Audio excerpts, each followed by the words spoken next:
मनोजदादा जरांगे पाटील यांनी सरकारला इशारा दिलाय आणि पुन्हा मी आमरण उपोषण करणार असं देखील म्हणले। त्याचबरोबर लक्ष्मण हाके यांनी देखील मनोजदादा जरांगे पाटील आणि सरकारला एक इशारा दिला, हे देखील पाहणं आपल्यासाठी महत्त्वाचं आहे। नमस्कार, आपण पाहता शॉर्ट न्यूज मध्ये सर्वांचं स्वागत करतो। नमस्कार मित्रांनो, मनोजदादा जरांगे पाटील यांनी सरकारला इशारा दिला आणि मनोजदादा जरांगे पाटील आमरण उपोषणाला अंतरवाडी सलाडी या ठिकाणी बसले।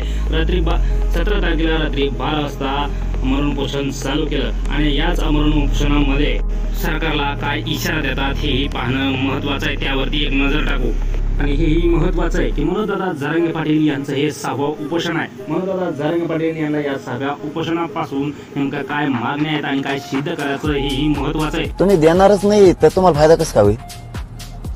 तुम्ही दिल्यावर समाजाला दिसतंय ना कोणी फायदा केलाय। आणि राजकीय भाषा तोंडात ते म्हणताय तर बंद केली मी ती।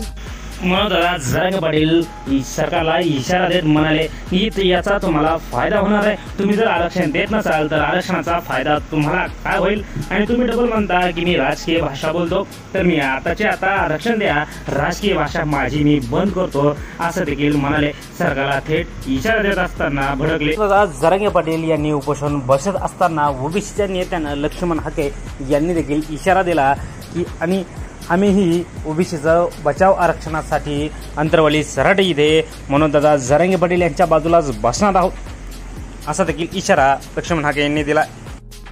आमच्या ओबीसींच्या मनामध्ये एक सुरक्षिततेची भावना निर्माण व्हावी म्हणून आम्ही अंतरवली सराटी येथे ओबीसी आरक्षणाच्या सन्मानार्थ प्राणांतिक असं आमरण उपोषण करणार। जरांगे पाटील आणि लक्ष्मण हाके जर आमने सामने बसले तर महाराष्ट्रात कशी परिस्थिती निर्माण होईल, महाराष्ट्राचं वातावरण नेमकं कशा प्रकारे हाताळलं जाईल आणि महाराष्ट्रात दंगल घडेल का असे देखील चिंता तुमच्या आमच्या मनात आहे, हे देखील पाहणं आपल्याला महत्त्वाचं आहे।